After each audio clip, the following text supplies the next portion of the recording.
اعوذ باللہ من الشیطان اللعین الرجیم بسم اللہ الرحمن الرحیم رب اشرح لی صدری ویسر لی امری واحلل عقدۃ من لسانی یفقہوا قولی ان اللہ وملائکتہ یصلون علی النبی یا ایھا الذین آمنوا صلوا علیہ وسلموا تسلیما۔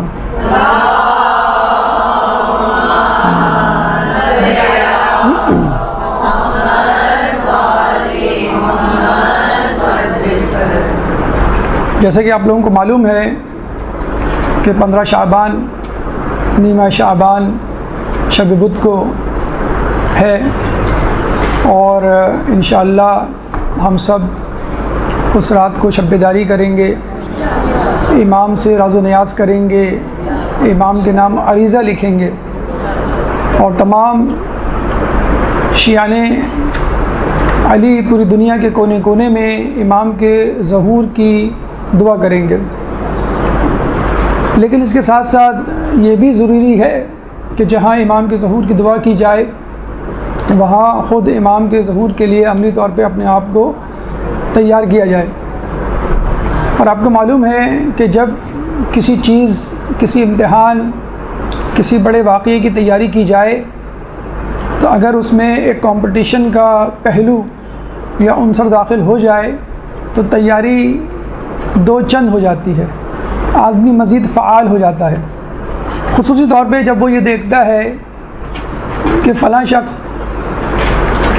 فلاں آدمی جو مجھ سے پیچھے تھا اور اس راستے پہ چلنے کا مسافر ہی نہیں تھا، وہ مجھ سے بہت آگے نکل گیا ہے یا آگے جا رہا ہے، تو آدمی اور زیادہ مستعد اور چاق و چوبند ہو جاتا ہے کہ یہ میرا استحقاق ہے کہ میں آگے نکلوں، کیونکہ میں پہلے سے اس راہ پر موجود ہوں اور امام کا حقیقی معترف ہوں، امام کی حقیقی معرفت رکھتا ہوں۔ چنانچہ انتظار مہدی کے حوالے سے یہ یاد رکھ لیجئے کہ نہ صرف شیعان علی بلکہ غیر شیعہ افراد، بلکہ غیر مسلم بھی اس بات پہ یقین رکھتے ہیں کہ ایک دن ایسا آئے گا کہ جس دن ایک نجات دہندہ پوری دنیا کو ظلم و ستم سے نجات دلائے گا اور اس دنیا کو عدل و انصاف سے اس طرح بھر دے گا جیسے یہ ظلم و ستم سے بھری ہوئی ہوگی۔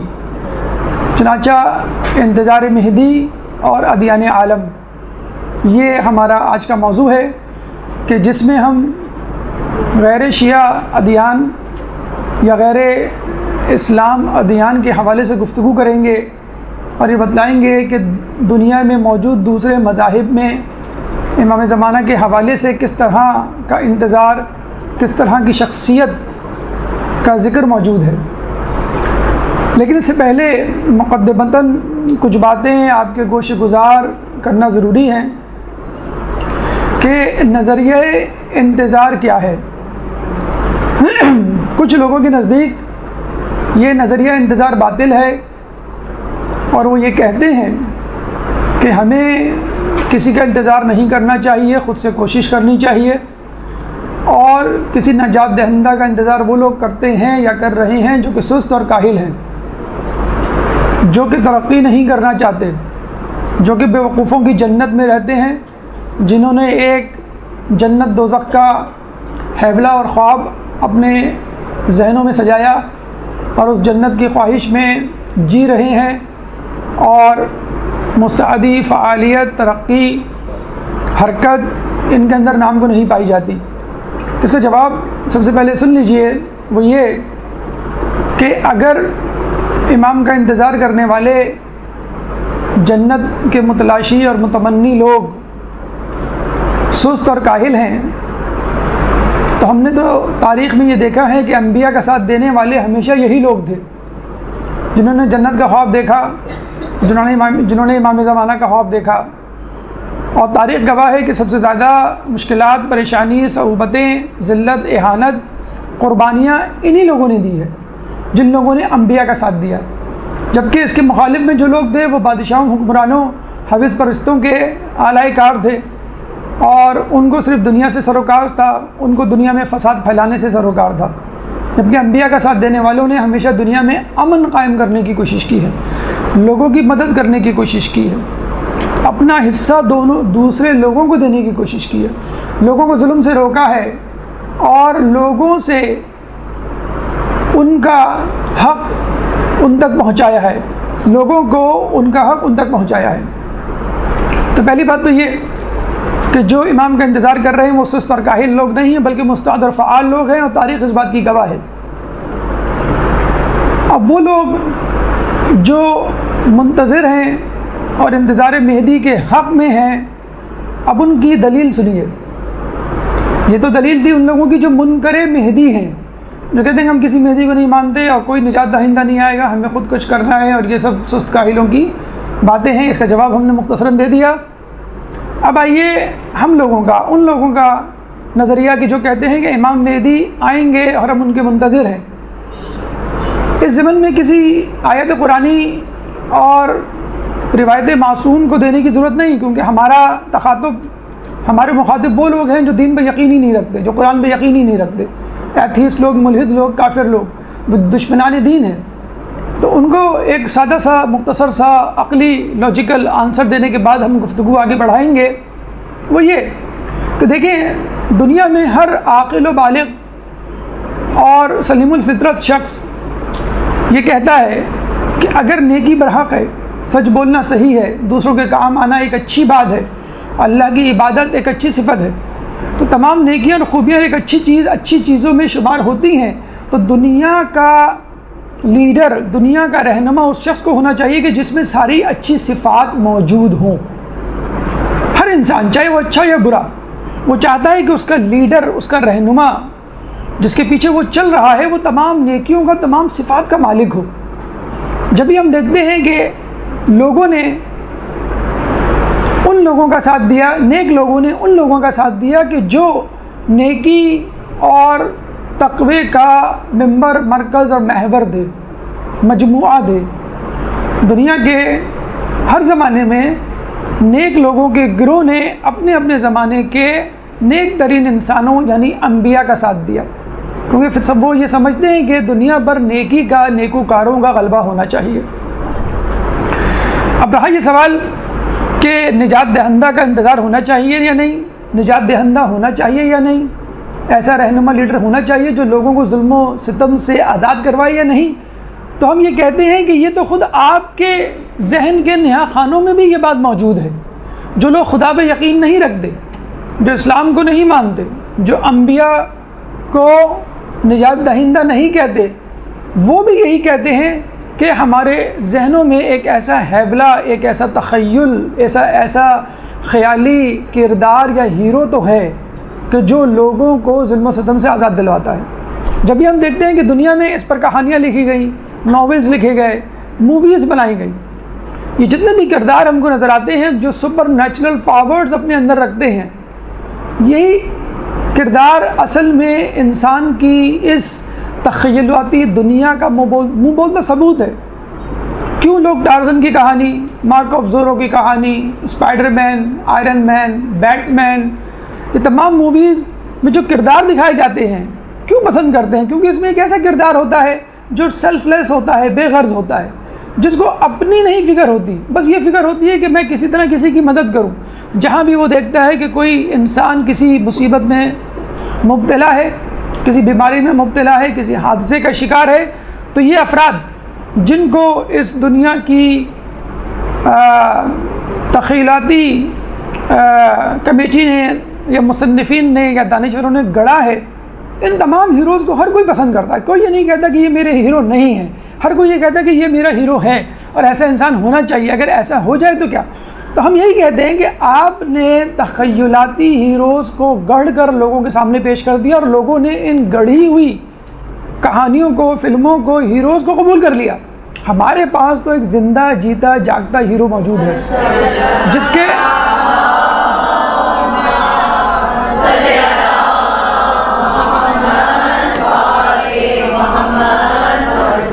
کے اندر نہ صرف سپر نیچرل پاورز ہیں کہ وہ ایک جگہ سے دوسری جگہ پہنچ سکتا ہے، وہ ہر کسی کی مدد کر سکتا ہے، ہر کسی سے زیادہ طاقتور ہے، بلکہ اس کے اندر نیک صفات بھی موجود ہے۔ وہ عابد بھی ہے، وہ متقی بھی ہے، وہ اللہ کا بھیجا ہوا نمائندہ بھی ہے، بلکہ اس میں پچھلے انبیاء کی جھلک بھی موجود ہے۔ جس طرح پچھلے انبیاء آتے تھے، آج کل کے ہیروز اور نجات دہندہ کو اگر آپ لیں تو ان ہیروز ان نجات دہندہ میں کبھی بھی کسی بھی کردار میں کسی نبی کی جھلک نظر نہیں آئے گی، لیکن ہمیں فخر ہے کہ ہم جس نجات دہندہ کا انتظار کر رہے ہیں اس کے اندر پچھلے انبیاء کی جھلک موجود ہے، اس کا رابطہ، اس کا خاندان، اس کی نسل کا سلسلہ رسول اللہ سے پہلے انبیاء سے جا کے ملتا ہے۔ تو اگر کوئی تخیلاتی کہانی اور کردار بنا کر پیش کرتا ہے، اس کو ہاتھوں ہاتھ لیا جاتا ہے، تو کیوں نہ ہم اپنے حقیقی کردار کو جو اس وقت زندہ پائندہ موجود ہے، فقط ہمارے لیے انتظار کر رہا ہے، یہ نہیں کہ وہ اپنی تیاری کر رہا ہے، ہم ان تیاری میں مصروف ہیں، اس لیے وہ ظہور نہیں کر رہا۔ اگر وہ چاہے تو وہ خود اکیلا بھی اس دنیا کو فتح کر سکتا ہے، لیکن وہ اکیلا جنت میں جانا نہیں چاہتا، وہ چاہتا ہے میرے ساتھ میرے چاہنے والے بھی جنت میں جائیں، وہ چاہتا ہے کہ میری کامیابیوں میں میرے چاہنے والوں کا بھی حصہ لکھا جائے۔ اگر میں کوئی ملک فتح کروں، دنیا کو عدل و انصاف سے بھروں، تو شیعان علی منتظرین امام مہدی کا نام بھی میرے ساتھ ساتھ شامل ہوں۔ یہ وہ فلسفی ہے، یہ وہ حقیقی کردار ہے جس کو ہم نے اپنے ذہن میں لیا ہوا ہے، اور یہ وہ لاجک ہے، یہ وہ عقلی دلیل ہے جس کی بنا پر ہم کہتے ہیں کہ ہم امام مہدی کو اور امام مہدی کا انتظار کرنے کو بجا طور پہ حق کہنے کے حقدار ہیں، اس کا استحقاق رکھتے ہیں کہ دنیا بھی اسی نجات دہندہ کی جسے کہتے ہیں کہ تلاش میں ہے۔ کبھی وہ مصنوعی طور پہ اس کو بنا کے پیش کر دیتی ہے، اور کبھی وہ بنا نہیں پاتی، جبکہ ہمارا کردار اللہ کی طرف سے بنا کر بھیجا گیا ہے۔ یہ ہے نظریہ انتظار کہ ہم کس کا انتظار کریں، اور ہمیں کسی کا انتظار کرنا بھی چاہیے کہ نہیں کرنا چاہیے۔ اب دوسری بات، انتظار کے معنی کیا ہیں؟ اور لغوی حوالے سے انتظار کے معنی ہیں فکر مند ہونا، لغوی طور پہ انتظار کے معنی ہیں نا امیدی سے امید کی طرف دیکھنا، لغوی طور پہ انتظار کے معنی ہیں کسی چیز پر اپنی نگاہیں رکھتے ہوئے تیاری کرنا، کسی چیز یعنی شخصیت کا انتظار، کسی چیز یعنی کسی واقعے کا انتظار، مثلا امتحان کا انتظار کرتے ہوئے آپ اس کی تیاری کرتے ہیں، کسی مہمان کا انتظار کرتے ہوئے اپنے گھر کو آپ سجاتے ہیں، تو اس کو ہم انتظار کہتے ہیں۔ اگر اصطلاح میں ہم دیکھیں، یعنی جس بیک گراؤنڈ میں بات ہو رہی، جس پس منظر میں، تو ہم یہ کہیں گے کہ اس دن کا انتظار کہ جب ایک شخص اس دنیا کو عدل و انصاف سے اس طرح بھر دے گا جیسے یہ ظلم و ستم سے بھری ہوئی ہوگی۔ یہ ہے انتظار کے اصطلاحی معنی، اور ہمارے ہاں احادیث میں اس انتظار کی اتنی زیادہ اہمیت ہے کہ احادیث میں آیا ہے کہ افضل الاعمال الامتی انتظار الفرج، کہ افضل ترین اعمال میں سے افضل ترین اعمال میں افضل ترین عمل انتظار فرج، یعنی کشادگی، خوشحالی اور امید والے دنوں کا انتظار، یعنی امام زمانہ کا انتظار۔ اسی طرح افضل العبادہ انتظار الفرج، کہ افضل ترین عبادت امام مہدی یا انتظار فرج کا انتظار اور ان کے لیے پر امید ہونا ہے۔ اب یہ صرف کہ انتظار کی اقسام کیا ہے؟ انتظار کی دو اقسام ہیں، ایک منفی اور ایک مثبت۔ منفی انتظار یہ ہے کہ آپ ہاتھ پہ ہاتھ دھرے بیٹھے رہیں اور کچھ نہ کریں، فقط امام زمانہ کے بارے میں یہ سوچے بس وہ آئیں گے اور وہ سب کچھ کر دیں گے، میں کچھ نہیں کروں گا۔ اور کچھ لوگ تو یہ کہتے ہیں کہ چونکہ حدیث میں آیا ہے کہ یملأ الارض قسطا وعدلا کما ملئت ظلما وجورا، کہ وہ آ کر زمین کو عدل و انصاف سے اس طرح بھر دیں گے کہ جس طرح وہ ظلم و جور سے بھری ہوئی ہوگی۔ تو ہمیں چاہیے کہ ہم دنیا میں ظلم کریں، ہمیں چاہیے کہ ہم دنیا میں ظلم کو پروموٹ کریں اور گناہ کریں تاکہ دنیا بھر جائے۔ یقیناً امام اسی وقت ظہور کریں گے، لیکن اس صورت میں آنے کے بعد وہ سب سے پہلے اپنی تلوار سے آپ کی گردن اڑائیں گے، یعنی ان لوگوں کی گردن اڑائیں گے کہ جنہوں نے اس دنیا کو ظلم و ستم سے بھر دیا تھا۔ جبکہ دوسرا انتظار کیا ہے؟ متحرک انتظار، فعال انتظار، اور امام کے لیے اس طرح کے انتظار کہ جس طرح کے امام کو مطلوب ہے، امام کو جو سپاہی مطلوب ہیں، امام کو جو افراد مطلوب ہیں، وہ صفات اپنے اندر پیدا کرنا، امام کے لیے گراؤنڈ تیار کرنا، امام کے لیے زمینہ فراہم کرنا، امام کے لیے مقدمہ تیار کرنا۔ جیسے ایرانی انقلاب ایک طرح کا زمینہ ہے، مقدمہ ہے۔ جب بھی ہم دعا مانگتے ہیں کہ ایران کے انقلاب کو قائم رنگ اور اسے قائم کے انقلاب سے متصل کر دے۔ تو ہمارے لیے ضروری ہے کہ ہم ایسا انتظار کریں کہ جس میں فعالیت ہو اور جس میں ایسے کاموں کی تحریک ہو کہ جن کاموں کو امام زمانہ پسند کرتے ہیں۔ اب آئیے ان ادیان، ان اقوام، ان افراد کی طرف چلتے ہیں کہ جو امام زمانہ کا انتظار کر رہے ہیں، ان کتابوں کی طرف چلتے ہیں کہ جن میں امام زمانہ کے تعارف یا ان کا اشارہ موجود ہے۔ ہماری وہ کتابیں نہیں، ان افراد کا تعلق ہمارے مذہب سے نہیں، لیکن چونکہ جوش و ولولے کے لیے ضروری ہے کہ ہمیں معلوم ہو کہ ہمارے آس پاس کے لوگ کیا کر رہے ہیں اور امام زمانہ کا کس طرح انتظار کر رہے ہیں، کہ جب وہ لوگ جن کے وہ امام نہیں ہیں یا جن کو وہ امام نہیں مانتے وہ بھی انتظار کر رہے ہیں، تو آپ جس کو اپنا امام مانتے ہیں آپ خود کیوں نہ انتظار کریں۔ تو سب سے پہلے عیسائیوں کی طرف چلتے ہیں۔ عیسائیوں کی کتاب انجیل میں امام زمانہ کا نام مہمیز درج ہے، اور یہ کہا گیا ہے کہ اپنے آپ کو آئندہ ہونے والی جنگوں سے پریشان مت کرو اور دل گرفتہ مت ہو، کیونکہ یہ دنیا کا اختتام نہیں۔ اپنے چراغوں کو جلا کر رکھو اور اپنے مالک کا انتظار کرو۔ کتنے خوش نصیب ہیں وہ افراد کہ جو اپنے مالک کے آنے پر بیدار رہتے ہیں اور جن کا مالک انہیں بیدار دیکھے۔ آخری ایام میں حضرت عیسیٰ اور مہدی ظہور کریں گے، وہ دجال اور شیطان کو شکست دیں گے۔ اب آپ دیکھیے ان بائبل کی، ان انجیل کی سطروں میں وہی علامات پوشیدہ ہیں جو ہمارے یہاں موجود ہیں کہ آخری ہونے والی جنگوں میں دل گرفتہ نہ ہو۔ ہمیں بھی بتلایا گیا ہے کہ امام کے ظہور کے وقت ایک ایسی جنگ ہوگی، عالمی جنگ کی، جس میں 2/3 افراد مر جائیں گے۔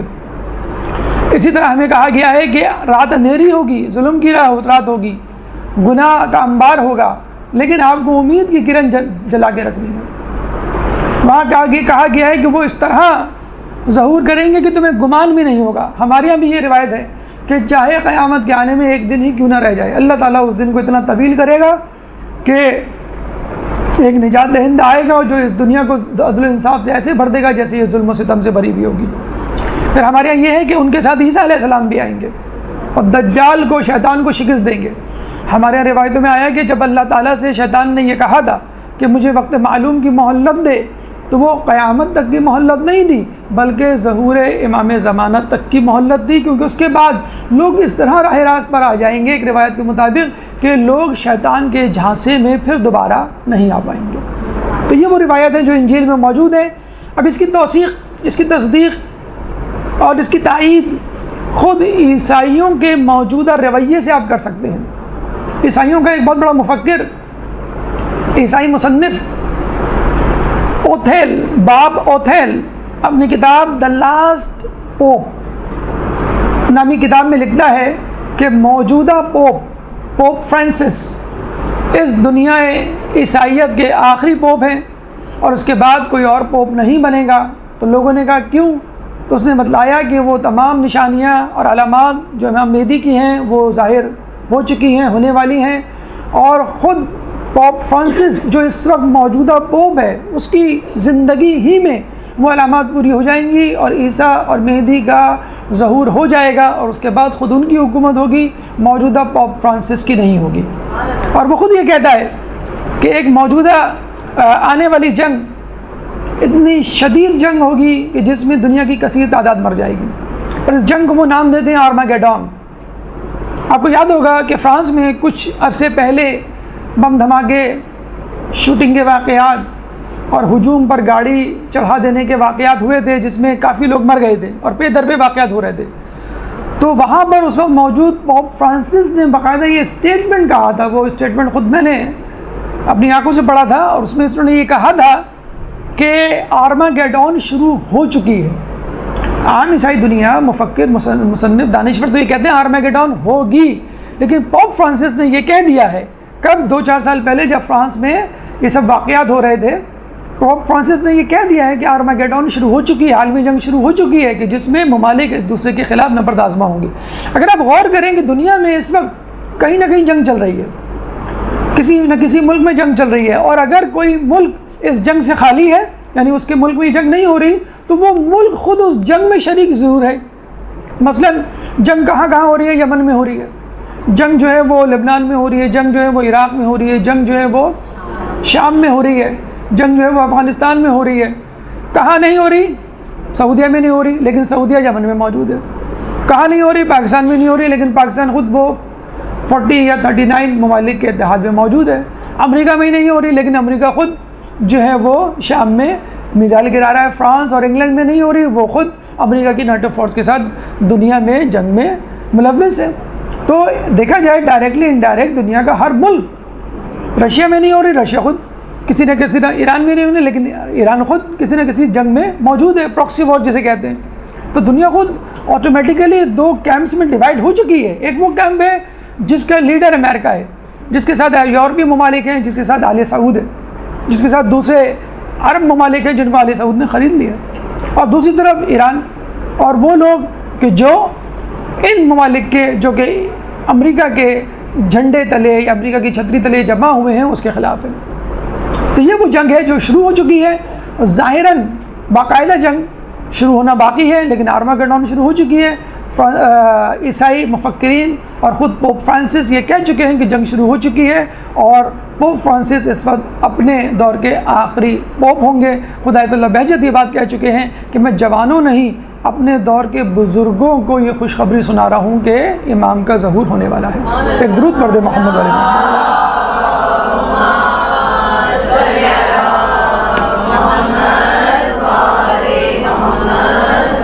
یہودی دنیا، یہودی قوم جو کہ زبور پہ، جو کہ توریت پہ یقین رکھتی ہے، جو زبور کو کھولے ہیں تو اس میں باقاعدہ امام مہدی کا نام القائم موجود ہے کہ قائم عنقریب ظہور کرے گا، اور وہ ایک کنیز کے بطن سے ہوگا۔ جیسے کہ ہم جانتے ہیں کہ امام کی جو مادر تھی وہ تھی تو ملیکہ، لیکن کنیزی کی بھیس میں نرجس کے نام کے ساتھ امام کے گھر میں آئی تھی، تو لوگوں کو یہ اشتباہ ہے کہ وہ کنیز تھی، حقیقت میں نہیں تھی، بہرحال ایک اشارہ تو موجود ہے۔ پھر یہ کہ جب وہ ظہور کریں گے تو منافقوں اور ظالموں کا خاتمہ ہو جائے گا، اور جب وہ ظہور کریں گے تو لوگ کمزوروں کو، اللہ تعالیٰ کمزوروں کو اور ان کا انتظار کرنے والوں کو دنیا کا جو ہے وہ بادشاہ بنا دیں گے۔ پھر اس کے بعد ہم یہ دیکھتے ہیں کہ وہ یہ بھی کہتے ہیں کہ مسیح اور جسے کہتے ہیں کہ مہدی مل کر دنیا سے ظلم و ستم کا جو ہے وہ خاتمہ کریں گے۔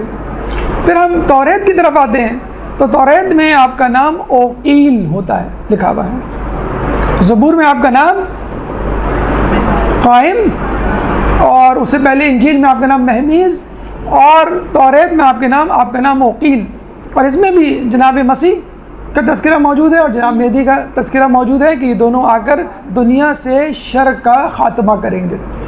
اب عیسائیوں اور یہودیوں کے حوالے سے تھوڑی سی تفصیل سن لیجئے کہ جب موسیٰ علیہ السلام اس دنیا سے گئے تو انہوں نے اپنی کتابوں میں یہ تلاش کیا کہ آنے والا آخری نجات دہندہ 80 صفات کا مالک ہوگا۔ جب عیسیٰ علیہ السلام آئے اور انہوں نے ان میں یہ 80 صفات تلاش کرنا شروع کی تو انہوں نے عیسیٰ علیہ السلام میں 80 کی بجائے 30 صفات دیکھی، 50 صفات اس میں موجود نہیں تھی۔ تو انہوں نے عیسیٰ علیہ السلام کو مہدی کیا نبی بھی ماننے سے انکار کر دیا، اور عیسیٰ علیہ السلام کے اتنے زیادہ دشمن ہو گئے کہ باقاعدہ ان کو قتل کر دیا۔ کیسے قتل کیا آپ کو معلوم ہوگا۔ عیسیٰ علیہ السلام جب اپنے حواریوں کے ساتھ ایک مکان میں بند تھے، اور جس مکان سے عیسیٰ علیہ السلام کو اللہ تعالیٰ نے کھڑکی کے ذریعے رستے اوپر اٹھایا تھا، وہاں پہ ان کے حواری موجود تھے، اور انہوں نے پیشن گوئی کر دی تھی کہ کون کون حواری جو ہے مرتد اور کافر ہو جائے گا اور کون جو ہے میرے مذہب پر رہے گا۔ تو وہ حواری جس کے بارے میں کہا تھا کہ وہ کافر ہو جائے گا، وہ حواری جب باہر نکلتا ہے اور لوگوں کو یہ بتلاتا ہے کہ عیسیٰ علیہ السلام اندر موجود ہیں، تم ان کو قتل کر سکتے ہو، جب بادشاہ کے سپاہی ان کو مارنے کے لیے آئے تھے، اس کا نام تھا سرجس۔ تو کہتے ہیں کہ جیسے وہ باہر نکلا اس کی شکل اللہ تعالیٰ نے عیسیٰ علیہ السلام جیسی بنا دی، اور لوگوں نے کہا کہ تم خود عیسیٰ ہو، عیسیٰ اندر نہیں ہے، عیسیٰ باہر ہے، اور وہ صلیب پہ چڑھا دیا۔ اچھا، عیسیٰ علیہ السلام کو ڈھونڈنے میں اور ان کو صلیب پہ چڑھانے پہ سرجس کو یعنی یہودیوں کا ہاتھ تھا، لیکن یہودیوں نے یہ دیکھا کہ عیسیٰ علیہ السلام کو مارنے کے بعد آپ کو معلوم ہے کہ یہودی یہ وہ قوم ہے کہ جو 70 انبیاء کو قتل کر دیا کرتی تھی فجر سورج طلوع ہونے سے پہلے، اور اپنے کاروبار پہ اس طرح جاتی تھی جیسے کچھ ہوا ہی نہیں۔ تو انہوں نے یہ نوٹ کیا کہ عیسیٰ علیہ السلام کو قتل کرنے کے بعد ہم پہ بہت زیادہ ظلم و ستم ہوا، اللہ کا عذاب بھی آیا، اور پوری دنیا کے لوگوں نے ہمیں ذلیل و خوار کرنا شروع کر دیا۔ چنانچہ انہوں نے سر پکڑ کے سوچنا شروع کر دیا کہ ہم کیا کریں۔ دوسری طرف انہوں نے عیسائیوں کو دیکھا کہ وہ خود کسی کا انتظار کر رہے ہیں، چنانچہ ان دونوں نے مل کر یہ فیصلہ کیا کہ ہم دونوں مل کر امام مہدی کا انتظار کرتے ہیں۔ 1896 میں تھیوڈرل رسل نامی شخص نے ایک کتاب ایک صہیونی ازم کے نام سے ایک نظریہ پیش کیا، اور یہ کہا کہ ہمیں امام زمانہ کے لیے، امام مہدی کے لیے ایک زمین لینی چاہیے، ایک ملک بنانا چاہیے، تاکہ جب امام آئیں تو ہم ان کو اس ملک میں ویلکم کریں، پھر وہاں سے ایک فوج تیار کریں، اور پھر وہ فوج پوری دنیا پہ جا کر حملہ کرے اور ان کا ہم ساتھ دیں۔ چنانچہ سب سے پہلے قاموس کتاب مقدس جو کہ ہاکس نامی مصنف کی تھی، اس کے نظریے کے بعد یہ جو دوسرا شخص آیا تھیوڈرل کے نام سے، اس نے کہا کہ ہمیں صہیونزم کی بنیاد رکھنی چاہیے۔ چنانچہ اس نے کٹر یہودیوں کو جمع کیا اور ان عیسائیوں کو جمع کیا کہ جو یہودیوں کا ساتھ دینے کے لیے تیار تھے۔ ان دونوں نے مل کر متمول یہودیوں کو ہائر کیا اور ان سے کہا کہ آپ فلسطین میں موجود علاقوں کو خریدنا شروع کریں۔ انہوں نے فلسطینیوں سے، غریب فلسطینیوں سے ان کی زمینیں، جاگیر اور ان کے مکانات خریدنے شروع کیے، اور وہاں اتنی زیادہ کثرت میں آ گئے کہ فلسطینی اقلیت میں تبدیل ہو گئے۔ ایک زمانے میں فلسطینی اپنے گھر بیچ کے جب مختلف یورپی اور امریکی ممالک کا رخ کر رہے تھے تو فلسطینی حکومت نے باقاعدہ ان ممالک کو خط لکھا کہ اگر آپ کے پاس کوئی فلسطینی آئے تو اس کو اپنی نیشنلٹی مت دیے گا، لیکن لوگوں نے نہیں سنا، حکومت نے کوئی کان نہیں دھرا، اور فلسطینی پوری دنیا میں بکھر گئے، منتشر ہو گئے، اور ان کی جگہ پر، ان کے شہر پہ، ان کے ملک پر، آدھے سے زیادہ ملک پر خود اسرائیل کا قبضہ ہو گیا۔ گریٹر اسرائیل منصوبہ جسے کہا جاتا ہے۔ چنانچہ اسرائیل کو اقوام متحدہ نے 1947 میں یہ ڈکلیئر کیا کہ یہ مقدس سرزمین ہے، جو کہ مسلمانوں کے لیے بھی مقدس ہے، جو کہ عیسائیوں کے لیے بھی مقدس ہے، جو کہ یہودیوں کے لیے بھی مقدس ہے۔ چنانچہ اس سرزمین کو اقوام متحدہ کے کنٹرول میں ہونا چاہیے، کسی خاص قومیت، ملک اور مذہب کے ماننے والوں کے کنٹرول میں نہیں ہونا چاہیے، اور انہوں نے اس کا کنٹرول اپنے ہاتھ میں لے لیا۔ حقیقت میں ان کا کنٹرول نہیں تھا، بلکہ یہودیوں کا کنٹرول تھا، صہیونیوں کا کنٹرول تھا کہ جو اسرائیل پہ قبضہ کرنا چاہتے تھے۔ اور اتفاق کی بات یہ ہے کہ انہوں نے 1947 کا انتخاب کیا اس قرارداد کو منظور کروانے کے لیے۔ کیوں؟ کہ 1947 میں پاکستان وجود میں آیا تھا، اور اس بنیاد پر وجود میں آیا تھا کہ مسلمان ایک اپنا تشخص، ایک مذہب رکھتے ہیں، چنانچہ انہیں اپنے مذہب پر عمل کرنے کی آزادی کے لیے ایک ایسے خطے کی ضرورت ہے کہ جہاں ان کے مذہب پہ عمل درآمد پہ کوئی رکاوٹ نہ ڈال سکے۔ تو انہوں نے کہا کہ جب پاکستان مذہب کے نام پر بن سکتا ہے تو اسرائیل یہودی مذہب کے نام پر کیوں نہیں بن سکتا؟ اور یوں گریٹر اسرائیل کا خواب جو ہے وہ پورا ہو گیا۔ اور ابھی حالیہ دور میں آپ نے دیکھا بھی ہوگا کہ باقاعدہ آل سعود میں محمد بن سلمان نے باقاعدہ اعلان بھی کیا ہے کہ جس طرح ہر قوم اور ملک و ملت کو یہ حق حاصل ہے کہ اپنا وطن حاصل کریں، اسی طرح یہودیوں کو بھی حق حاصل ہے کہ وہ اپنا وطن حاصل کریں۔ تو یہ وہ اسرائیل ہے۔ اچھا، 1900 میں ہر شخص اس حدیث، اس روایت میں ہنستا تھا کہ امام زمانہ جب ظہور کریں گے تو وہ بیت المقدس کی طرف جائیں گے، وہاں پہ یہودیوں سے لڑیں گے، ان کو قتل کریں گے۔ تو لوگ بڑے ہنستے تھے اس روایت پہ کہ بھئی بیت المقدس پہ تو کوئی یہودی نہیں، ایک یہودی نہیں رہتا، وہاں تو سارے مسلمان رہتے ہیں۔ تو جب ان کو پتہ چلا کہ 1947 پھر 1967 میں وہاں اسرائیل کا قیام وجود میں آیا، تو اب لوگوں کو جا کے کہیں اس حدیث کے بارے میں یقین آتا ہے کہ امام زمانہ بیت المقدس کیوں جائیں گے اور کیوں کر یہودی وہاں پر جمع ہوں گے۔ جسے کہتے ہیں نا کہ جب گیدڑ کی شامت آتی ہے تو شہر کی طرف رخ کرتا ہے، تو جب یہودی کی شامت آتی ہے تو وہ اسرائیل کی طرف رخ کرتا ہے۔ تو وہاں اسرائیل میں یہودی جمع ہی اس لیے ہو رہے ہیں کہ امام زمانوں کو دنیا کے کونے کونے میں جانے کی زحمت نہ برداشت کرنی پڑے، وہ اسرائیل ہی آ کر تمام یہودیوں کا جو ہے وہ قلع کما کر دیں۔ ایک درود پڑھ دیں محمد علی محمد۔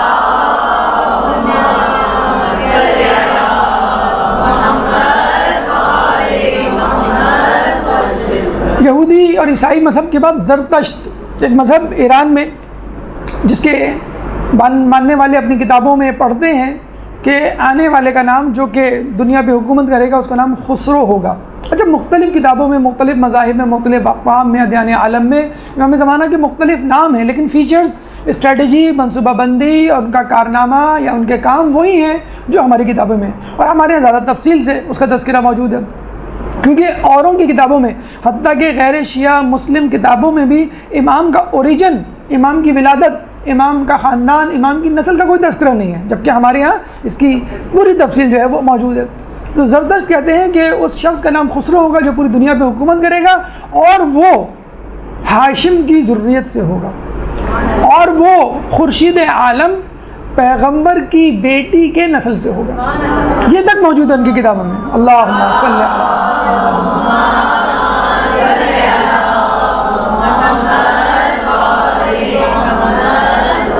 پھر وہ کہتے ہیں کہ دنیا میں ہمیشہ سے اہریمان اور ایزدان کی جنگ چلتی رہی ہے۔ اہریمان یعنی شرپسند عناصر، اور ایزدان یعنی خیر والے عناصر، اور ہمیشہ اہریمان کو ایزدان پر فتح حاصل ہوتی رہی ہے، لیکن آخری زمانے میں ایزدان کے ساتھ اللہ کا نمائندہ اور اللہ کی نصرت بھی شامل ہو جائے گی، اور وہ ہمیشہ کے لیے اہریمان پر غالب آ جائیں گے، کیونکہ اہریمان دنیا کی تو طاقت ہے، آسمان کی نہیں، جبکہ ایزدان دنیا کی بھی طاقت ہے اور آسمان کی بھی طاقت ہے۔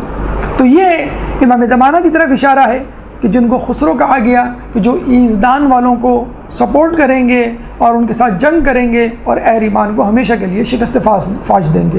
خود ہندوؤں کی کتاب میں امام زمانہ کا نام منصور موجود ہے۔ منصور یعنی فتح حاصل کرنے والا، نصرت یا مدد کرنے والا۔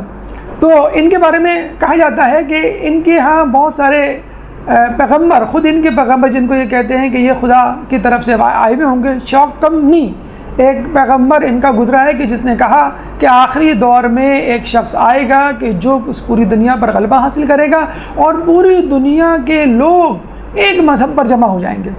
اب کس مذہب پر جمع ہو جائیں گے اس کا تذکرہ تفصیل سے ان کے پاس موجود نہیں۔ تو یہ مذاہب، اس کے علاوہ دیگر چھوٹی چھوٹی اقوام جو مختلف ممالک میں بکھری ہوئی پڑی ہوئی ہیں، ان کے بھی کسی نہ کسی نام سے امام زمانہ، امام مہدی کا تذکرہ موجود ہے۔ مثلا ایران کے جو قدیم افراد ہیں جو بہت سالوں سے، ہزاروں سالوں سے وہاں موجود ہیں، ان کا یہ کہنا ہے کہ آخری زمانے میں ایک شخص جس کا نام آسپا گرز ہوگا وہ ظہور کرے گا کابل کے پہاڑوں میں۔ یہ سب کچھ موجود ہے پرنٹ آؤٹ کی صورت میں، اگر نہ بھی لکھیں تو کوئی ایسا فرق نہیں پڑے گا۔ تو آسپا گرز اس کا نام ہے، جو کابل کے پہاڑوں میں اس وقت موجود ہے، اور 1,00,000 فرشتے اس شخص یعنی نجات دہندہ یا آسپا گرز کی حفاظت کر رہے ہیں، اور وہ سو رہا ہے، اور جب وہ جاگے گا تو پوری دنیا پر غلبہ حاصل کرے گا۔ اس کے علاوہ اسکینڈینیوین کنٹریز، آپ نے سنا ہوگا، فن لینڈ ہے، ناروے ہے، سویڈن ہے، یہ جو یورپ کی طرف، انگلینڈ سے اوپر نارتھ کی طرف واقع ہیں، جو بہت سرد علاقے ہیں، ان کے بارے میں کہا جاتا ہے کہ ان کے یہاں جو نجات دہندے کا نام ہے وہ اودین ہے یا اوڈین ہے، کہ جو آ کر اس دنیا پر غلبہ حاصل کرے گا اور اس پوری دنیا کو جو ہے عدل و انصاف سے بھر دے گا۔ سینٹرل امریکہ، مرکزی امریکہ میں کوتز کوتل نامی شخص کا تذکرہ موجود ہے، جو اس دنیا پر آ کر حکومت کرے گا، غلبہ حاصل کرے گا اور اس دنیا سے ظلم و ستم کو جو ہے وہ مٹا دے گا۔ چائنا کی قدیم آبادی کرشنا نام کے شخص کو اپنی کتاب میں پڑھتی ہیں کہ جب وہ آئے گا تو دنیا سے ظلم و ستم کا خاتمہ کر دے گا۔ اسی طرح یونانی قوم کے بارے میں کہا جاتا ہے کہ کالو یبرگ نامی شخص آئے گا کہ جو برائیوں کا خاتمہ کرے گا اور برے لوگوں کو اس دنیا سے مٹا دے گا۔ اس کے بعد ہمارے ہی مذہب اسلام سے تعلق رکھنے والے غیر شیعہ مسلک کا نظریہ آپ کو معلوم ہے کہ وہ بھی امام مہدی پر یقین رکھتے ہیں، لیکن وہ یہ کہتے ہیں کہ امام زمانہ یا امام مہدی امام حسن علیہ السلام کی نسل سے ہوں گے، اور جس طرح امام حسن علیہ السلام نے حاکم شام سے معاہدہ کر کے یا صلح کر مسلمانوں میں اتحاد قائم کیا اور مسلمانوں کے 2 گروہوں کو لڑائی کرنے سے روکا، اسی طرح جب امام مہدی آئیں گے تو وہ اپنے جد امام حسن کی طرح مسلمانوں کے 2 گروہوں کو، شیعہ اور غیر شیعہ گروہوں کو متحد کر دیں گے، اور ان کے درمیان لڑائی ہمیشہ کے لیے ختم ہو جائے گی، اور یہ دونوں متحد ہو کر ان لوگوں کے خلاف جنگ کریں گے کہ جو اسلام کے خلاف ہوں گے۔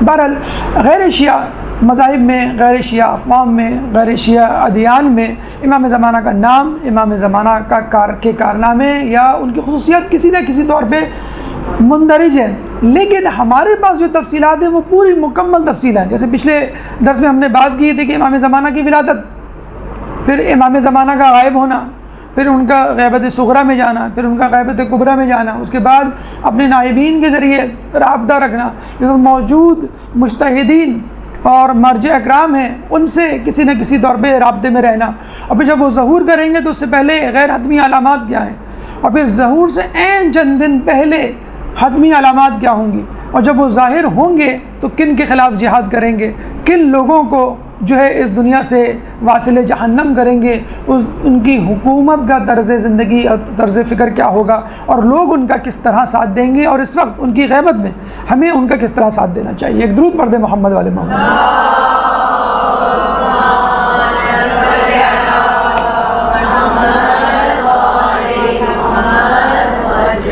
یہ تو تھی مختصر تفصیل ان لوگوں کے بارے میں کہ جو غیر شیعہ فرقے سے تعلق رکھتے ہیں، لیکن کسی طرح ہر انداز سے، کسی نہ کسی انداز سے امام زمانہ کا انتظار کر رہے ہیں۔ لیکن یہاں یہ بھی بات ذہن میں رکھنی چاہیے کہ یہ تمام لوگ جو امام زمانہ کا انتظار کر رہے ہیں اپنے اپنے طور پر اپنی اپنی کتابوں میں موجود صفات کی بنیاد پر امام زمانہ کا انتظار کر رہے ہیں۔ اب ظاہر سی بات ہے قرآن کے علاوہ تمام کتابیں تحریف شدہ ہیں، حتیٰ کہ انجیل، توریت، زبور، تو یہ جو آسمانی کتابیں ہیں وہ بھی تحریف شدہ ہیں، تو زرتشتیوں کی کتابیں، ہندوؤں کی کتابیں، یونانیوں کی یا چینیوں کی کتابیں کتنی زیادہ تحریف شدہ ہوں گی۔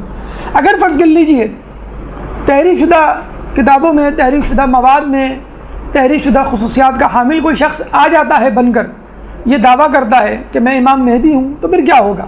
کیونکہ وہ لوگ تو ان کے ساتھ چل دیں گے اور کہیں گے ہاں بھئی تم ہماری کتابوں کے عین مطابق ہو۔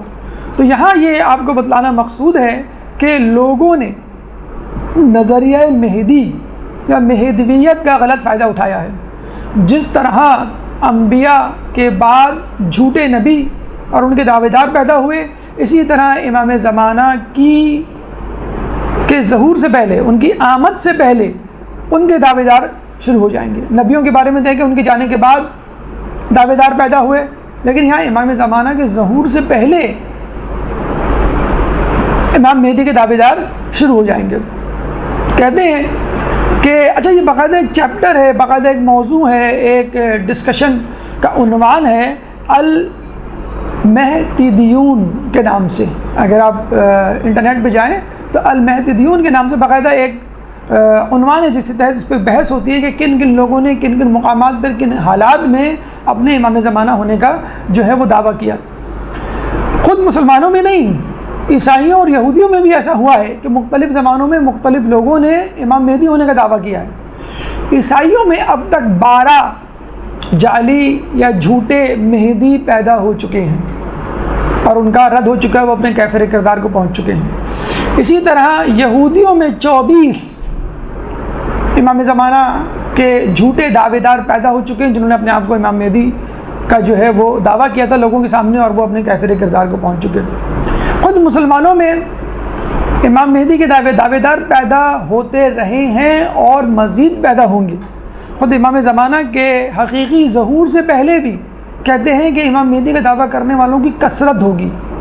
اب یہاں پر ہم آپ کے سامنے چند جھوٹے دعوے داران مہدی کا تعارف کروا رہے ہیں تاکہ آپ یہ سمجھیں کہ اگر کوئی شخص اپنے تئیں امام مہدی ہونے کا دعویٰ کرتا ہے تو کس نوعیت کا، کس خصوصیت اور کن خصوصیات کا اور کس بیک گراؤنڈ کا مالک ہو سکتا ہے، کہ یہ نہ ہو کہ جب امام زمانہ ظہور کریں اور آپ ان کو چھوڑ کے ان امام زمانہ اس امام مہدی کی طرف چلے جائیں کہ جو جھوٹا دعوے دار ہے، جیسے آج کل ہو رہا ہے پاکستان جیسے جاہل معاشرے میں بہت سارے ایسے دعوے دار مل جائیں گے جو مختلف کرامات یا جھوٹے معجزوں کی بنیاد پر جو ہے وہ لوگوں کو اپنا گرویدہ بنا لیتے ہیں۔ اچھا، جن لوگوں پر امام مہدی کا لوگوں کو شک ہوا یا جن لوگوں نے امام مہدی کا دعویٰ کیا، ان کی 3 اقسام بتائی جاتی ہیں۔ پہلی اقسام تو ان لوگوں کی ہے کہ جو صالحین میں سے تھے، متقی پرہیزگار لوگوں میں سے تھے، اور انہوں نے کبھی بھی امام مہدی کا دعویٰ نہیں کیا. یہ لوگ تھے کہ جنہوں نے ان کو امام مہدی بنا دیا اور مشہور کر دیا ان کے منع کرنے کے باوجود. نمبر 1 مثلا محمد حنفیہ مشہور کر دے گئے امام مہدی لے، حالانکہ وہ امام مہدی نہیں تھے. 7ویں امام کے بارے میں مشہور کر دیا گیا، حالانکہ وہ امام مہدی نہیں تھے. بہت سارے ابھی اس کی مثالیں میں آپ کو دوں گا. دوسرے نمبر پہ وہ افراد ہیں کہ جنہوں نے خود اپنے تئیں امام مہدی ہونے کا دعویٰ کیا عزت، دولت، شہرت اور اقتدار کی لالچ میں، جیسے مہدی ابن منصور جو کہ بنو عباس کا بادشاہ تھا، اس کے بیٹے نے یہ دعویٰ کیا. تیسرے نمبر پہ اس قسم کے لوگوں کا نام آتا ہے کہ جن کو استعمار نے استعمال کیا، برٹش گورنمنٹ نے خصوصی طور پہ استعمال کیا. مثلا علی باب جو بہائی مذہب کا بانی ہے، مثلا مرزا احمد قادیانی جس کو برٹش گورنمنٹ نے سپورٹ کیا. تو یہ وہ افراد ہیں جن پر مہدی ہونے کا شبہ کیا گیا یا جنہوں نے خود سے اپنے طور پہ مہدی ہونے کا دعویٰ کیا. تو چند مثالیں آپ کے سامنے تاکہ آپ کے اذہان میں یہ بات رہے کہ لوگ کس طرح مہدی بن جاتے ہیں یا کس طرح لوگ دوسروں کو مہدی بنا دیتے ہیں. درود پڑھ دیں محمد والے محمد.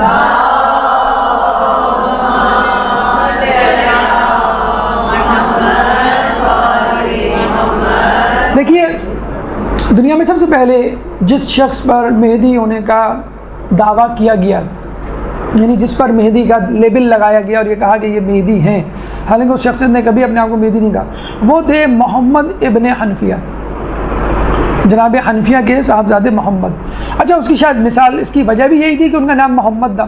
خود رسول کی حدیث ہے کہ جو نجات دہندہ ہوگا، جو عدل انصاف سے دنیا کو بھرے گا، وہ میرا ہم نام ہوگا، اس کا نام میرے نام پر، اس کی کنیت میری کنیت پر ہوگی. اور رسول اللہ نے ان دو چیزوں کو یکجا کرنے کو منع کیا تھا، سوائے امام علی کی اولاد یعنی محمد حنفیہ کے حوالے سے اور خود امام زمانہ کے حوالے سے. ان دو افراد کے علاوہ کسی کے لیے جائز نہیں. لیکن جب محمد ابن حنفیہ آئے اور بظاہر بات متقی پرہیزگار شخص تھے، اس زمانے میں لوگوں نے جو ہے ان کی طرف جھکاؤ جو ہے ظاہر کیا. جب ان کا انتقال بھی 80 ہجری میں ہو گیا اور یہ کہتے ہیں کہ لوگوں نے یہ مشہور کر دیا کہ وہ کوہ رضوی نامی پہاڑ پر چلے گئے اور 2 شیر ہیں جو ان کی حفاظت کر رہے ہیں اور یہ دوبارہ ظہور کریں گے اور دنیا کو عدل و انصاف سے بھر دیں گے. کہتے ہیں کہ اس زمانے میں محمد بن عجلان نامی شخص تھا جو بہت بڑا عابد تھا مدینے کا. اس نے لوگوں کو یہ کہنا شروع کر دیا کہ ہاں میں ان کے امام مہدی ہونے کی تصدیق کرتا ہوں. اس زمانے کا بنو عباس کا بادشاہ منصور جب وہاں پر آیا، جب اس کو پتہ چلا کہ لوگوں میں محمد ابن حنفیہ جو ہیں وہ مشہور ہو گئے ہیں اور محمد بن عجلان نے ان کی تصدیق کر دی ہے، تو اس نے محمد بن عجلان کو بلا کر سزا دی اور اس کو جو ہے وہ ایک ہاتھ اس کا کٹوا دیا، قطع کر دیا کہ تم نے جو ان کو ساتھ کیوں نہیں دیا. اس کے بعد ملتا ہے کہ محمد بن عبداللہ بن حسن، امام حسن کے بیٹے عبداللہ کے بیٹے محمد. تو محمد بن عبداللہ بن حسن، ان کے بارے میں بھی یہی بات مشہور ہو گئی کہ ان کا نام محمد ہے اور ان کے والد کا نام عبداللہ ہے. تو اس شباہت کی وجہ سے انہوں نے کہا کہ یہ بھی رسول اللہ کے ہم نام ہوئے اور یہ جو ہے یہی امام مہدی ہیں، محمد ابن حنفیہ نہیں تھے. تو محمد بن عجلان محمد بن عجلان نے ان کے لیے کہا تھا، محمد حنفیہ کے لیے نہیں بلکہ ان کے لیے. کس کے لیے؟ محمد بن عبداللہ بن حسن کے لیے. کیا میں ان کی تائید کرتا ہوں. تو منصور دوانقی نے ان کا ہاتھ قطع کروا دیا اور یہ کہا کہ یہ تمہاری سزا ہے. اس کے بعد ایک اور شخص کو پکڑ کے لایا گیا جو تھا محدث، بہت بڑا عالم تھا، محدث محمد بن عبداللہ. جب اس کو پکڑ کے لایا گیا تو اس سے پوچھا گیا محدث عبداللہ بن جعفر. تو اس نے کہا کہ میرے ساتھ بھی یہی ہوا ہے کہ میں نے بھی اشتباہ کیا، میں بھی سمجھا کہ ان کا نام محمد ہے، ان کے والد کا نام عبداللہ ہے، چنانچہ میں بھی یہ سمجھا کہ یہ مہدی ہے. اب منصور دوانقی جو یہ سن رہا تھا اور دوسری مرتبہ اس نے یہ بات سنی تو اس نے کہا منصور دوانقی کا اصل نام تھا عبداللہ، اس کے بیٹے کا نام تھا مہدی. تو اس نے کہا یہ بات تو مجھ پہ صادق آتی ہے، میرا نام تو عبداللہ ہے اور میرے بیٹے کا نام مہدی ہے. تو ایسا کرو کہ تم لوگ اوروں کو چھوڑو، میرے بیٹے کو مہدی مان لو. اور اس نے اپنے بیٹے کو یعنی مہدی کو کہہ دیا کہ یہ وہ مہدی ہے جس کا جو ہے روایتوں میں تذکرہ ہے اور یہی جو ہے وہ دنیا کو عدل و انصاف سے بھر دے گا. تو دیکھیں لوگوں نے کس طرح اپنے آپ کو محمد حنفیہ قصوروار نہیں تھے، بے قصور تھے. اسی طرح محمد بن عبداللہ بن حسن وہ بھی قصوروار نہیں تھے. لیکن ان کو دیکھ کر، ان کو تو امام مہدی لوگوں نے بنایا تھا، لیکن یہ نظریہ دیکھ کر یا بھاپ کر منصور نے کہا کہ میرا بیٹا مہدی یہ ہے حقیقی مہدی. اس کے بعد اسماعیل بن محمد بن اسماعیل بن امام صادق، چھٹے امام کے جو بیٹے تھے اسماعیل، اور اسماعیل کے جو بیٹے تھے محمد. آپ کو معلوم ہے جناب اسماعیل پہ لوگوں نے یہ اشتباہ ظاہر کیا تھا کہ یہ امام ہے، کیونکہ بڑا بیٹا امام ہوتا ہے، اور جو امام موسیٰ کاظم تھے وہ ان کے بعد ان کا نمبر آتا ہے. تو ان کا انتقال جو ہے امام جعفر کے زمانے میں ہو گیا. کن کا؟ اسماعیل کا. تو امام جعفر نے یہ کہا بھی تھا لوگوں کو، دیکھو امامت سے متعلق خدا کی حجت جس طرح اس وقت واضح ہوئی ہے، اس سے پہلے کبھی نہیں ہوئی تھی. یعنی جس کو تم امام سمجھ رہے تھے اس کا انتقال میری زندگی میں ہو گیا. یعنی واقعتاً حقیقتاً یہ امام نہیں ہے، بلکہ امام موسیٰ کاظم ہے. لیکن کچھ لوگوں نے بدستور اصرار کیا کہ نہیں یہی ہے. پھر ان کے بیٹے اسماعیل کے بیٹے تھے محمد، اس پہ لوگوں کو شک ہو گیا کہ اس کا نام محمد ہے، یعنی جس کا نام محمد ہو لوگ اس کو جو ہے امام مہدی سمجھنے لگتے تھے. خود امام صادق علیہ السلام پہ، چھٹے امام پر لوگوں نے جو یہ شک کرنا شروع کر دیا تھا کہ جب بنو امیہ اور بنو عباس میں جنگ شروع ہوئی اور انہیں روپوشی اختیار کری اور لوگوں کو جو ہے بس علم دینا اور سکھلانا شروع کیا، لوگوں کی تربیت شروع کی، تو لوگوں نے سمجھا کہ شاید ہمارے امام، چھٹے امام جو ہیں یہ روپوش ہو گئے اور یہ غیبت میں چلے گئے. تو باقاعدہ جو ہے وہ ان کے نام کا فرقہ جو ہے وہ ناؤسیہ جسے کہتے ہیں وجود میں آیا. اور جو امام محمد حنفیہ کو امام مہدی کہتا تھا اس فرقے کا نام تھا کیسانیہ. تو امام کے سامنے آپ دیکھ لیجئے امام مہدی کے دعوے شروع ہو گئے تھے، حالانکہ امام سامنے موجود ہوتے تھے اور وہ منع کرتے تھے. تو آج کل کے دور میں اگر کوئی اپنے آپ کو امام مہدی کہے، لوگ اس کے پیچھے چل پڑے تو بہت زیادہ حیرت نہیں کرنی چاہیے. پھر چھٹے امام کے بعد جس امام کے بارے میں بہت زیادہ لوگوں کو شک ہوا ان کے غیبت میں جانے کا اور ان کے امام مہدی ہونے کا، وہ 7ویں امام تھے، امام موسیٰ کاظم علیہ السلام، کہ جو 14 برس تک قید میں رہے. تو ایک تو یہ وجہ تھی کہ وہ 14 برس تک قید میں رہے، تو لوگوں نے کہا کہ شاید یہ غیبت میں چلے گئے. لیکن ان کی شہادت کے بعد جب 8ویں امام بنے اور انہوں نے لوگوں سے آ کر، یعنی کن لوگوں سے؟ امام موسیٰ کاظم علیہ السلام کے وکلاء سے کہا کہ مجھے خمس وہ اموال اور وہ خطوط واپس کرو کہ جو امام کے توسط سے تمہارے پاس پہنچے ہیں، کیونکہ اب میں امام ہوں. تو لوگوں نے باقی چیزیں تو واپس کر دی، لیکن پیسہ، اموال، خمس نہیں واپس کیا، اور یہ کہا کہ ہم آپ کو امام نہیں مانتے. امام تو امام موسیٰ کاظم ہیں اور وہ غیبت میں چلے گئے. جب وہ ظہور کریں گے تو ان کی امانت ہمارے پاس موجود ہے، ہم ان کو دے دیں گے. حالانکہ یہ خمس پہ قبضہ کرنے کا یا مال بٹورنے کا بہانہ تھا. اس فرقوں کو کہا جاتا ہے واقفیہ فرقہ. واقفیہ نکلا ہے وقف سے، وقف یعنی ٹھہر جانا، واقفیہ یعنی جو ٹھہر جائے، ٹھہرنے والا. تو انہوں نے کہا کہ یہ جو ہے وہ ہمارے امام مہدی ہیں. اس کے بعد محمد بن امام نقی علیہ السلام، امام نقی کے جو بیٹے تھے محمد، پھر وہی نام کا اشتباہ ہوا کہ رسول نے کہا تھا کہ جو نجات دہندہ ہوگا وہ میرا ہم نام ہوگا. تو انہوں نے پھر جو ہے، حالانکہ امام نقی موجود تھے اور ان کے بعد امام حسن عسکری جو ہے امام بنے، لیکن اس کے باوجود کہ دونوں امام موجود ہیں، ایک امام جا چکا ہے آپ کے سامنے، ایک امام اس وقت موجود ہے، اس کے باوجود لوگوں نے امام نقی کے بیٹے محمد کو اپنا امام یعنی نجات دہندہ یا امام مہدی مان لیا. خود امام حسن عسکری علیہ السلام کے بارے میں ملتا ہے، کیونکہ انہوں نے آئندہ کے دور کے لیے یعنی خود امام زمانہ کے لیے راہ ہموار کرنے کے حوالے سے خود اپنے طور پہ بہت زیادہ اپنے آپ کو محدود اور مقید کر لیا تھا. اپنے طور پہ بہت کم لوگوں سے ملا کرتے تھے. تو لوگوں نے ان کے بارے میں شک شروع کر دیا کہ یہ شاید غیبت میں چلے گئے. اچھا، جب ولادت ہوئی تھی 12ویں امام کی تو وہ بڑی خفیہ ولادت تھی. ہم نے آپ کو بتایا تھا، بہت کم لوگوں کو، بہت ہی قریبی لوگوں کو بتایا تھا، عام پبلک کو نہیں بتایا تھا، کہ جو کمزور ایمان کے تھے یا فتنہ پھیلا سکتے تھے. تو وہ بھی ان کی تعداد کثیر تھی. انہوں نے یہ کہا کہ شاید امام جو ہے وہ غیبت میں چلے گئے ہیں، کیونکہ 12ویں امام کی ولادت کا تو ہمیں پتہ ہی نہیں چلا، تو 12واں امام تو ہے ہی نہیں، تو 11واں امام ہی غیبت میں چلا گیا ہے. جب وہ واپس آئے گا تو ہم پھر اس کے ہاتھ پہ بیعت کریں گے. تو یہ خود ایک فرقہ جو ہے وہ وجود میں آ گیا. تو یہ آئمہ کے حوالے سے آپ نے دیکھا کہ خود اماموں کو امام مہدی کہہ دیا گیا، حالانکہ انہوں نے خود کبھی کلیم نہیں کیا. چھٹے امام نے کلیم نہیں کیا، امام نقی نے، امام حسن عسکری علیہ السلام، امام موسیٰ کاظم نے، کسی نے نہیں. اس طرح ان کے اہل بیت، ان کے اہل خانے میں سے کسی فرد کو جس کا نام محمد ملا، محمد بن اسماعیل، محمد بن امام نقی، ان کو جو ہے ان پر لیبل لگا دیا کہ یہ ہے امام مہدی ہیں۔ آپ خود دیکھ لیجئے، بڑا اچھا جملہ، بڑی اچھی بات لوگ علماء دانشور اس موقع پر کہتے ہیں کہ امام مہدی کا دعویٰ کرنا، جھوٹا دعویٰ کرنا امام مہدی کا، اس بات کی دلیل ہے کہ اصلی امام مہدی موجود ہے۔ جبھی تو نقل مارکیٹ میں موجود میں آتی ہے، لوگ نام کا فائدہ اٹھاتے ہیں اور ایک کاپی لوگوں کے سامنے پیش کرتے ہیں۔ اب حالیہ دور میں یا قریبی دور میں جو گزرے ہیں، ان کے 2 نام میں آپ کو اور لے لوں، پھر اس گفتگو کو اختتام کریں۔ ویسے تو اس کی پوری لسٹ ہے، مطلب 21 امام مہدی جو ہے گزرے ہیں یا جن پر لیبل لگایا گیا ہے، مطلب جو اپنے زمانے میں مشہور و معروف رہے ہیں۔ اس کے علاوہ پتہ نہیں کتنے امام مہدی ہیں جو مختصر سے وقفے میں یا محدود علاقے میں رہے ہوں گے اور اس دنیا سے چلے گئے ہوں گے۔ اب سنیے 3 امام مہدی کا اور آخر میں تذکرہ کر دیں۔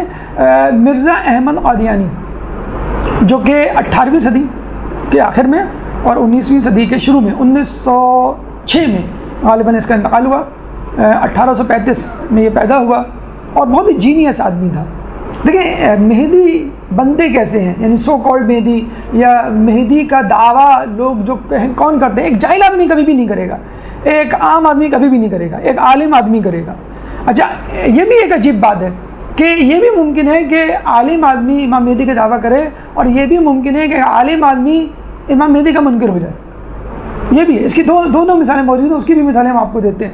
تو مرزا احمد قادیانی کے بارے میں کہا جاتا ہے کہ 1835 میں پیدا ہوا، بہت جینیس تھا اور اس کا تعلق جو ہے وہ فارس سے تھا، فارسی بہترین بولتا تھا، عربی بہترین آتی تھی، اور اس کے والد بھی عالم تھے اور اس نے اپنے زمانے میں بہت سارے علماء سے جو ہے وہ علم حاصل کیا تھا، اور اتنا زیادہ جسے کہتے ہیں کہ علمیت کا حامل تھا کہ اس نے بڑے بڑے مناظرے کیے تھے، عیسائیوں کے ساتھ مناظرے کیے اور ان کو پچھاڑا، پھر جو ہندوؤں کے ساتھ مناظرے کیے پھر ان کو پچھاڑا، ان کو مات دی، پھر بعد میں جسے کہتے ہیں نا کہ شیطان علم رکھتا تھا، لوگ کہتے ہیں نا کہ بھائی سب کچھ موجود ہے لیکن پھر بھی کچھ لوگ جانتے بوجھتے ہمارے مذہب کو کیوں نہیں اختیار کرتے، تو ہم یہی کہتے ہیں کہ بھائی شیطان کو بھی تو سب کچھ معلوم تھا لیکن کیا تکبر میں آ گیا۔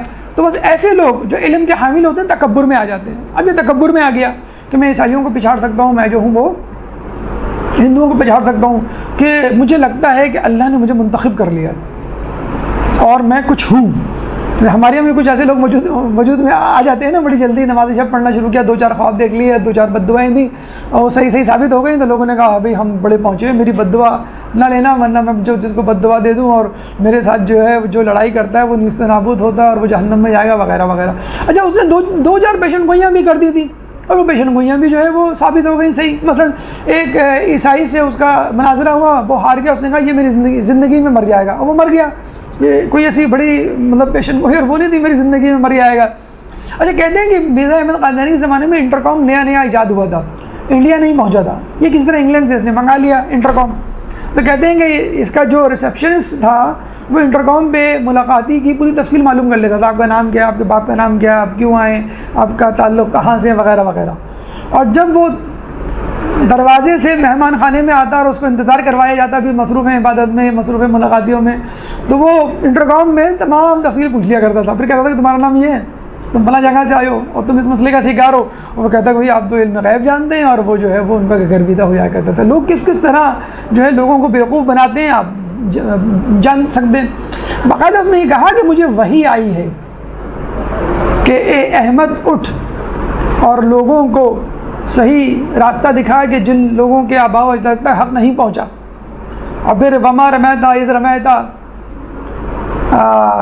کہ تم نے تیر نہیں مارا بلکہ ہم نے تیر مارا، یا اللہ نے تیر مارا، یا جاء الحق وزهق الباطل ان الباطل کان زهوقا۔ کہہ رہا کہنے لگا کہ آیتیں میرے لیے اتری ہیں اور میں ہی وہ مہدی موعود ہیں، اور عیسیٰ علیہ السلام مر چکے جن کے بارے میں عیسائیوں کا عقیدہ ہے کہ وہ مہدی بن کے آئیں گے، کچھ عیسائیوں کا یہ بھی عقیدہ ہے۔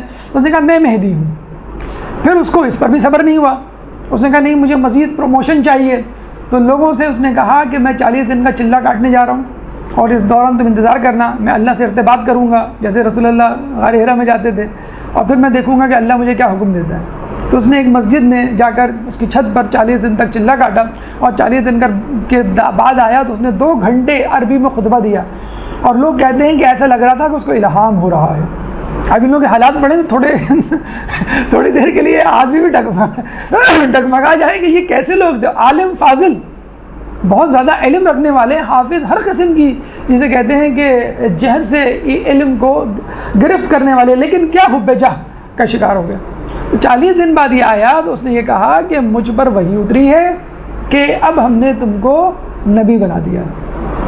تو اس کی ترقی ہو گئی. اس نے کہا میں امام نہیں، میں اب جو ہوں نبی بن گیا ہوں، اور رسول اللہ جو تھے وہ آخری نبی نہیں تھے، وہ آخری نبی میں ہوں، اور جس کے بارے میں جو ہے وہ قرآن میں آیا ہے. تو بہرحال خیر وہ اس دنیا سے چلا گیا، لیکن مہدی کا دعویٰ کرنا اور اس کا سلسلہ جاری رہا.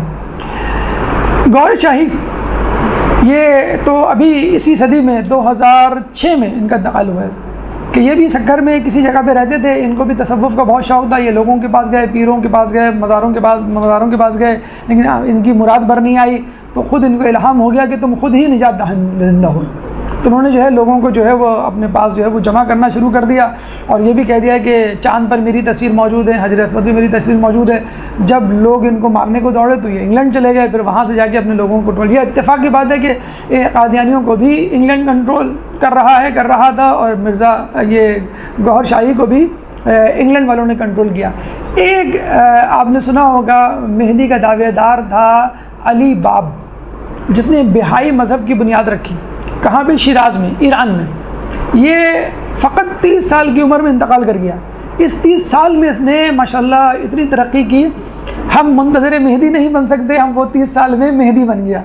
تو اس نے جو یہ دعویٰ کر دیا کہ میں مہدی ہوں اور لوگ جو ہیں وہ میرے ہاتھوں پر بیعت کریں. لوگوں نے جو ہے وہ دھڑا دھڑ اس کے ہاتھ پہ بیعت کرنی شروع کی، اور برٹش گورنمنٹ کا کہتے ہیں کہ ہاتھ تھا اس کو مہدی بنانے میں، اور اس نے جو ہے وہ کتابیں بھی لکھنا شروع کی. اس زمانے میں ایک عورت تھی. اب عورتوں کا بھی کردار سن لیجیے. آپ لوگ کہتے ہیں کہ ہم کچھ نہیں کر سکتے، ہم کیا کریں گے امام کے لیے. اب آپ سنیں، دیکھیے کہ عورت جب کرنے پہ آئے تو کیا. اس زمانے میں ایک عورت تھی زرین تاج، اس کا نام تھا اصل، لیکن قرۃ العین کے نام سے وہ بعد میں مشہور ہوئی، اور بہت بڑی شاعرہ تھی. ہمارے جو شاعر ہیں جان ایلیا، وہ اس سے بہت متاثر تھے. تو وہ بھی تقریباً اسی دور میں پیدا ہوئی تھی، اور مجتہد باپ کی بیٹی تھی. آیت اللہ برغبانی غالباً ان کا نام تھا ان کے والد کا. لیکن ظاہر بات ہے بچپن سے کتابیں دیکھی تھی، لیکن ہر بات میں کیوں کیوں کیوں اس کی رٹ ہوا کرتی تھی. جب اس کو پتہ چلا کہ علی باب نے مہدی کا دعویٰ کر دیا تو اسے خطا کتابت کی، اس سے بہت متاثر ہوئی، اور اس نے باقاعدہ بہائی مذہب کا پرچار شروع کر دیا. اور کہتے ہیں کہ وہ اتنی زیادہ مشہور ہوئی کہ باقاعدہ جلسے عام میں جا کے تقریر کرتی، اور لوگوں کو کھڑے کھڑے جو ہے بہائی مذہب میں داخل کروا دیتی تھی. ناصر قاچاری بادشاہ تھا اس زمانے میں، جس نے اس فتنے کی جو ہے سرکوبی کی. اس کو بھی بلایا، کیا نام کہ علی باب کو، اس کو بھی قتل کروایا، اس کو سزا دی. اس کو بھی کہتے ہیں کہ بالوں سے پکڑ کر گھوڑے سے باندھ دیا اور پورے شہر میں گھمایا، اور وہ اسی طرح فنا فی اللہ ہو گئی، واصل جہنم ہوئی. تو آپ نے دیکھا کہ یہ جو لوگ گزرے ہیں، یا تو انہوں نے اقتدار کی لالچ میں مہدی ہونے کا دعویٰ کیا، یا پھر جسے کہتے ہیں کہ استعماری قوتوں نے جو اسلام دشمن ہے انہوں نے دعویٰ کیا. ایک مہدی کا میں اور تذکرہ کر دوں، بہت زیادہ تفصیل کے ساتھ نہیں. 1979 میں شاید آپ نے سنا ہو، 1979 میں خانہ کعبہ پہ قبضہ ہوا تھا، اور اس قبضے کے لیے پاکستانی کمانڈوز گئے تھے، اور انہوں نے وہ قبضہ جو ہے وہاں سے بچایا تھا. تو جہنی قبیلہ تھا سعودی عرب کا، اس نے وہاں پہ قبضہ کیا تھا، اور محمد جہومنانی یا محمد جہنی نامی شخص نے اپنے امام مہدی ہونے کا دعویٰ کر دیا تھا کہ میں امام مہدی ہوں اور میرا ظہور ہو چکا ہے، اور میں جو ہوں دنیا میں عدل و انصاف دوں گا. کیونکہ عدل و انصاف تو خود سعودیہ میں نہیں ہے. سعودیہ جہاں پہ خانہ کعبہ موجود ہے، یہاں پہ مدینہ منورہ موجود ہے، حجاز اور نجد میں، تو حقیقی اسلام میں لے کر آؤں گا. تو جو آل سعود تھے عبدالعزیز کے اولادوں میں سے، انہوں نے کہا کہ ہم نے 1930 میں سعودیہ پہ قبضہ تو کر لیا ہے، اور آل سعود کو اس کا مسئول بھی بنا دیا ہے، لیکن حقیقی اسلام تو ہم بہرحال نہیں لا سکے. عبدالوہاب کی بنیاد پر ہم نے تھوڑا بہت محبی مذہب تو پھیلا دیا ہے، لیکن وہ ایک فرقہ واریت کے طور پر ہم نے اس کو پھیلایا ہے، لیکن حقیقی اسلام تو نہیں ہے. تو محمد جہنی نے کہا کہ تم لوگ جو ہے وہ حقیقی اسلام لے کر آؤ، تب میں جو ہے خانہ کعبہ کو آزاد کروں گا. تو کہتے ہیں کہ پاکستانی کمانڈوز گئے تھے اور باقاعدہ جو ہے وہ اس کو آزاد کروایا تھا خانہ کعبہ کو. پھر اس نے کہا تھا کہ اب ہم جو ہے حقیقی طور پہ اسلام کو متعارف کروائیں گے. 1979 میں جو سعودیہ میں انقلاب آیا تھا، آج محمد بن سلمان اسی انقلاب کو وائنڈ اپ کر رہا ہے. اور کہہ رہا ہے کہ ہم اس انقلاب کو واپس لیتے ہیں، ہمیں آزادی کی طرف جانا ہے، ہمیں لبرلائزیشن کی طرف جانا ہے، وہابی مذہب جو ہم نے امریکہ اور استعمار کے کہنے پر پھیلایا تھا وہ اب ہم نہیں پھیلائیں گے، اب جو ہے ہم لوگوں کو ایک ماڈریٹ اور روشن خیال مسلمان کے طور پر متعارف کروانا چاہتے ہیں۔ تو اب دیکھیے کہ دنیا میں جتنے نشیب و فراز آئے امام مہدی کے حوالے سے یا نبیوں کے دعوے داروں کے حوالے سے، وہ کتنے خطرناک تھے اور لوگوں کی ایک کثیر تعداد گمراہ ہوئی ہے۔ جب سامری کے کہنے پر 6 لاکھ میں سے 5.5 لاکھ افراد گمراہ ہو سکتے ہیں تو ہم لوگوں میں سے افراد کیوں نہیں گمراہ ہو سکتے؟ اس کا بہترین طریقہ کیا ہے؟ اس کا بہترین طریقہ یہ ہے کہ خدا کے بعد رسول، رسول کے بعد ائمہ، ائمہ کے بعد مراجعین اکرام، مجتہدین کا دامن تھام لیجئے تاکہ بیچ میں کوئی گیپ، کوئی خلا نہ رہے۔ دیکھیں پانی یا حملہ اسی وقت سے ہوتا ہے جب کوئی مورچہ خالی ہو۔ خدا موجود ہے، خدا کے بعد انبیاء موجود ہیں، انبیاء کے بعد رسول اللہ، رسول اللہ کے بعد ائمہ، ائمہ کے بعد نائبین۔ ائمہ کے نائبین کون ہیں؟ مجتہدین ہیں۔ اگر آپ نے ان سے رابطہ توڑ لیا اور اپنے آپ کو خود ساختہ طور پہ مجتہد قرار دے دیا، اپنے طور پہ یہ کہہ دیا کہ نہیں میں یہ سمجھتا ہوں کہ ایسا ہونا چاہیے، ویسا ہونا چاہیے، تو اگر آپ مجتہد بھی بن جائیں گے تو شیطان آپ کو ہائی جیک کر لے گا۔ کمال حیدر بشیر نجوی کے کلاس فیلو، امام مہدی کا منکر۔ ہم نے کہا نا عالم دین ہو کر آدمی مہدی کا دعویٰ کر دیتا ہے، یہاں عالم دین ہو کے آپ امام مہدی کا انکار کر رہے ہیں۔ آیت اللہ دفاعی، مجھے جو نام یاد پڑتا ہے، امام خمینی کے کلاس فیلو، وہ امام مہدی کا منکر۔ احمد قبانچی نجف میں مدرسہ چلا رہا ہے، اپنے آپ کو جو عالم دین کہتا ہے، وہ امام مہدی کا منکر۔ تو ایسے ایسے لوگ قوم اور نجف میں رہتے ہوئے یا تو امام مہدی کا انکار کر رہے ہیں یا خود امام مہدی ہونے کا دعوے دار ہو رہے ہیں۔ تو جب یہ لوگ راہ حق سے ہٹ سکتے ہیں تو اگر ہم نے تھوڑی سی بھی غفلت، تھوڑی سی بھی بے توجہی کا اظہار کیا یا مظاہرہ کیا غیر ذمہ داری کا، تو ہم بھی ان میں سے کسی میں شامل ہو جائیں گے۔ میں آپ کو چھوٹی سی مثال دیتا ہوں کہ ابھی کچھ دنوں پہلے صدام حسین کی تدفین پر مشتمل ایک واٹس ایپ ویڈیو سرکولیٹ ہو رہی ہے۔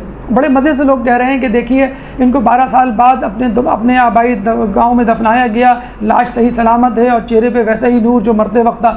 پتہ چلا کہ وہ پہلی تدفین کی ویڈیو کلپ تھی جو یہ کہہ کر سرکولیٹ کی گئی کہ یہ 12 سال بعد دوبارہ تدفین کی گئی ہے، ان کا جسم جو ہے بالکل سلامت ہے۔ تو آپ دیکھ لیجئے اگر انٹرنیٹ کام کا ہے تو انٹرنیٹ آپ کو انحراف کی طرف بھی لے جا سکتا ہے۔ اگر آپ کے اندر شکوک و شبہات موجود ہیں، ڈاؤٹس موجود ہیں، اشتباہات موجود ہیں، اشکالات موجود ہیں، فوراً اپنے اساتذہ، فوراً اپنے خیر خواہوں، فوراً اپنے مجتہدین سے رجوع کیجئے اور ان سے سوالات پوچھیے۔ اگر آپ نے اپنے طور پہ اپنے تئیں ان سوالات کو حل کرنے کی کوشش کی تو پھر وہی ہوگا جو اخباریوں کے ساتھ ہو رہا ہے، جو اغالیوں کے ساتھ ہو رہا ہے۔ کبھی شہادت ثالثہ وجود میں آئے گی، کبھی شہادت اربع، اور پھر کتنی 12 شہادتیں اب وجود میں آنے والی ہیں۔ تو مجتہدین سے رابطہ رکھیے، نمبر 1۔ نمبر 2 مقامی علماء سے رابطہ رکھیے۔ نمبر 3 انٹرنیٹ جتنے بھی میڈیا کے ذرائع ہیں ان میں آنے والی ویڈیوز یا اسٹیٹمنٹس، ان کو محتاط انداز سے پڑھیے، محتاط انداز سے یقین کیجئے۔ اگر تصدیق کر سکتے ہوں تصدیق ضرور کروائیے، ورنہ اس پر یقین نہیں کیجئے۔ چوتھی بات، غیر شیعہ منابع، غیر شیعہ مجالس میں بیٹھنے سے احتراز کیجئے۔ ابھی خاتون آئی کہنے لگی مجھے فلاں جو ہے وہ دعوت اسلامی والوں نے شرکت کی دعوت دی تھی، میں ان کے دعوت میں گئی، مجھے تو بہت اچھا لگا، میرے لیے نعرے لگوائے گئے۔ تو ہم نے کہا بس اسی طرح تو لوگ جو ہے گمراہ کرتے۔ تو غیر شیعہ منابع، غیر شیعہ ویب سائٹس، غیر شیعہ محفلوں میں جانے سے اعتراض کیجئے۔ یہ ان لوگوں کے لیے چھوڑ رکھیے کہ جو اسکالرز ہیں، جو علماء ہیں، جو تحقیق کے لیے ان کی کتابوں یا ویب سائٹس کا جو ہے وہ دور کرتے ہیں۔ اور آخری بات کہ اتحاد بین المسلمین ضرور ہونا چاہیے، لیکن اس سے پہلے اتحاد بین المومنین نہایت ضروری ہے۔ اگر ہمارے اندر اتحاد نہیں ہوگا تو ہم مسلمانوں میں بھی اتحاد نہیں ہو سکتا۔ امام مہدی کے لیے وہ تمام لوگ جو ہے ان کی تائید اور نصرت کریں گے کہ جو ان کا ساتھ دینے کے منتظر ہیں، یہ نہیں کہ جو فقط کھوکھلے دعوے کرتے ہیں۔ اور اگر ہم نے امام مہدی کا انتظار اس طرح نہیں کیا جس طرح کے حق ہے تو اللہ تعالیٰ امام مہدی کا سپاہی کسی اور کو بنا دے گا اور ہم سے یہ اعزاز چھین لے گا۔ ہے عیاں یورش تاتار کے افسانے سے، پاسباں مل گئے کعبے کو صنم خانے سے۔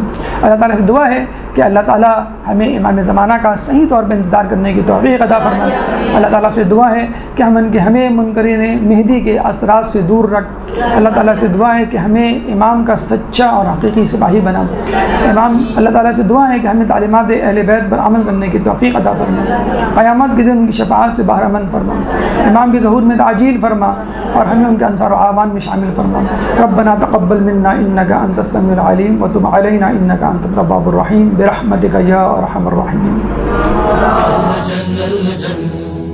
اللجن اللجن يا مولا اللجن اللجن اللجن اللجن اللجن اللجن اللجن يا صاحب السماء اللجن اللجن اللجن